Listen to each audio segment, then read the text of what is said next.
Happy St. Patrick's Day, everybody. Tempted to try to sift specifically through greeting cards today just for the occasion, but I'll pass on that. So, I sifted through this here box. It was all labeled uncommons, and a few rares had snuck into it anyhow.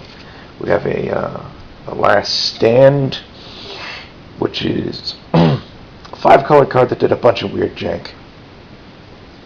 A Chrome Shell Crab, which was interesting. Overgrown Estate, which really isn't that interesting.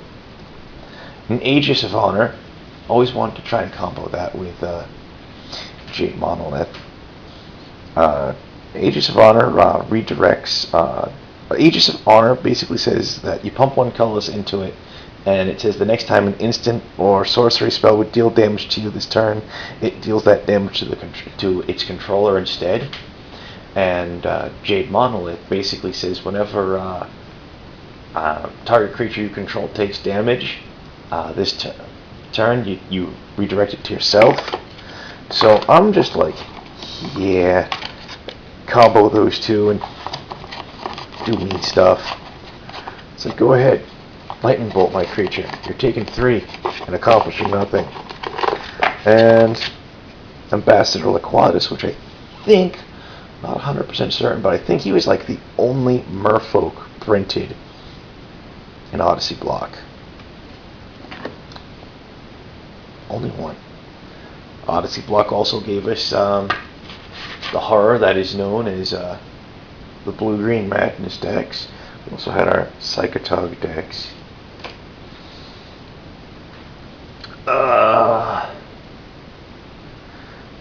Scary stuff. Scary stuff. Then we had Invasion block, which gave us the split cards. Here we have Night and Day. Split cards have always generated rules questions. It was a fun concept. I liked it. I really did. The first creature with double strike, the Ridgetop Raptor. And I'm dumping cards all over the place. And that one just hit the floor.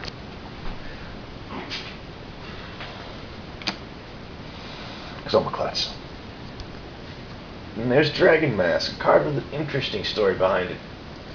The illustration on Dragon Mask was done by a fellow who, for the most part, did Netrunner art. Netrunner was another card game that Wizards came out with back in the day. It was actually meant to be a part of the Deckmaster series of trading card games. And obviously that never went through the old Deckmaster scheme never really went through. But because of it, we're stuck with the word Deckmaster on the back of Magic cards for all eternity.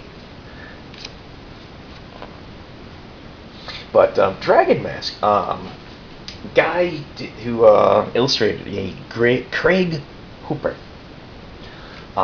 did art for Netrunner. Knew a friend on the in charge of the art for Mirage, and wanted to illustrate a Magic card. And so they said, you wanted to illustrate a dragon. They're like, okay, well, we've got, I'm trying to remember what the heck card it was, Crimson Hellkite. And the art for Crimson Hellkite ended up being outstanding. It really did. But it wasn't Craig Hooper's. Craig Hooper submitted this for Crimson Hellkite. And they got the submission and they looked at it and they're like, oh my god, this is horrible. We can't use this. So last minute they commissioned new art for Crimson Hellkite and they got a great illustration for it. I don't remember who did it, but they got a great illustration for it.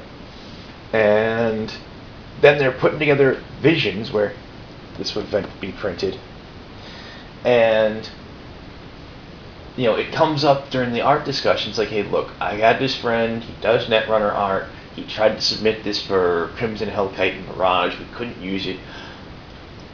I promised him he'd get his illustration onto a Magic card. What can we do with this? And people made fun of it. They're like, dude, that doesn't look like a dragon. It's like, yeah, it looks like a dragon mask. And hence we have the card Dragon Mask. Yay. Silly little stories. If you don't believe this story, you can actually look it up. It's hiding somewhere on Wizards of the Coast's website. Kid science, fun stuff. Well, it's St. Patrick's Day. If the afternoon is starting to get late, I've got things to do.